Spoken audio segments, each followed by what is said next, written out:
აბა გავიხსენოთ.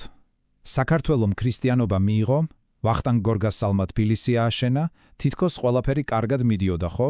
გეგონებოდა, რომ ყველაზე რთული პერიოდი უკვე უკან იყო და ახლა ქვეყნის ოხროს ხანა იწყებოდა. მაგრამ როგორც ხდება ხოლმე, ისტორიას სულ სხვა გეგმები ჰქონდა. სინამდვილეში, საქართველოს ისტორიის ერთ-ერთი ყველაზე ბნელი და ამავდროულად ერთ-ერთი ყველაზე გმირული ეპოქა სწორედ მაშინ იწყებოდა. წარმოიდგინეთ, მე-7 საუკუნეა. არაბეთის უდაბნოებიდან ამოდის ახალი შემაწწუნებელი ძალა. ძალა, რომელმაც სულ რამდენიმე ათწლეულში ფაქტობრივად მსოფლიო რუკა გადახატა და თავის დროზე უძლეველად მიჩნეული იმპერიებიც კი მუხლებზე დააჩოქა.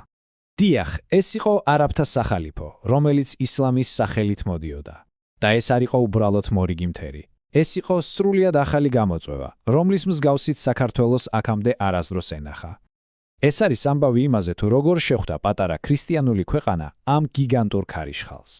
მოდით, გადავახტეთ მე-8 საუკუნეში, აი სწორედ მაშინ საქართველოს მიწაზე ფეხს დგამს არაბის სარდალი, რომლის სახელიც დღემდე შიშის ზარს სცემს და ცუდად გვახსენდება. მას მურვან ყრუ ერქვა. ოღონდ ყრუ იმითონ კი არ შეარქვეს, რომ სმენის პრობლემა ჰქონდა. არა, ის ყრუ იყო ადამიანების ვედრების, ტკივილისა და შეწყალების თხოვნის მიმართ. მისთვის არ არსებობდა სიბრალული და მისი სისასტიკე ლეგენდად იქცა. სადაც მისი ლაშქარი გაივლიდა, იქ ყველაფერი ნადგურდებოდა. ის არავის და არაფერს ინდობდა, წვავდა ქალაქებს, სოფლებს, ფაქტობრივად ქვას ქვაზე არ წოვებდა. და მიზანი მხოლოდ ტერიტორიის დაპყრობა არ ყოფილა. ის მიზანმიმართულად ანადგურებდა ეკლესია-მონასტრებს. რატომ?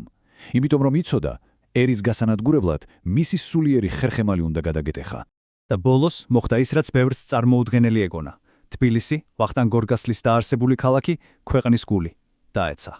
წარმოგიდგინეთ სიტუაცია. დედაქალაქში არაბი ამირაზის, ქვეყანა ფაქტობრივად დაშლილია, თითქოს ყველაფერი დამთავრდა.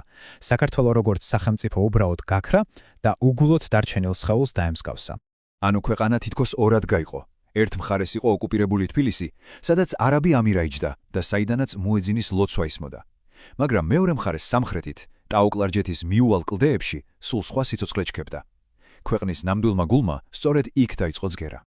და აი სწორედ აქ, ამ თებში, როცა თითქოს იარაღით ბრძოლას აზრი აღარ ჰქონდა, სცენაზე გამოდის ბერი, გრიგოლ ხანძთელი.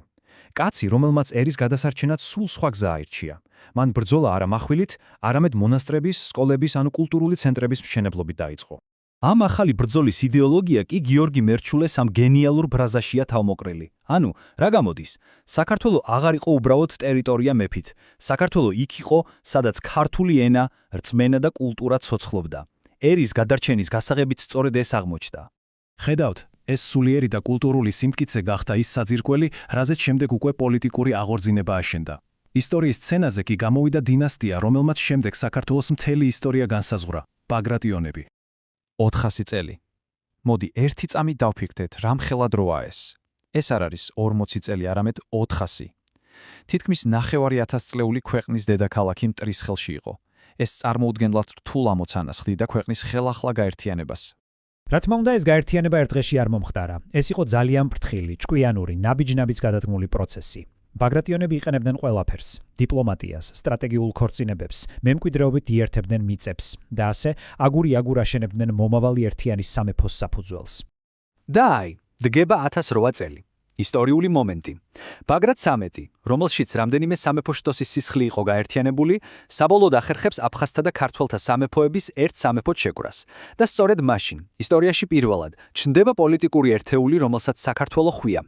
ბაგრატმა თავის მემკვიდრეებს ერთიანი და ძლიერი ქვეყანა დაუტოვა. ნანგრევებიდან ფაქტობრივად ახალი სახელმწიფო დაიბადა, მაგრამ როგორც ხშირად ხდება, მშვიდობამ დიდხანს არ გასტანა. ჰორიზონტზე ისევ გამოჩნდა შავი ღრუბლები. ამჯერად ეს თურქ-სელჩუკები იყვნენ, მომთაბარე ტომები, რომლებსაც არაბებისგან განსხვავებული მიზანი ჰქონდათ. მათ არ უნდოდათ ქალაქების მართვა, მათ უნდოდათ ჩვენი მიწა საძოვრებად ექციათ. ეს სრულიად ახალი, კიდევ უფრო დიდი ეგზისტენციალური საფრთხე იყო. ასე რომ, მთავარი კითხვა ეს არის: შეძლებდა კი ეს ფერფლიდან ახლახან აღმდგარი სამეფო გაეძლო ახალი, კიდევ უფრო გამანადგურებელი ქარიშხლისთვის.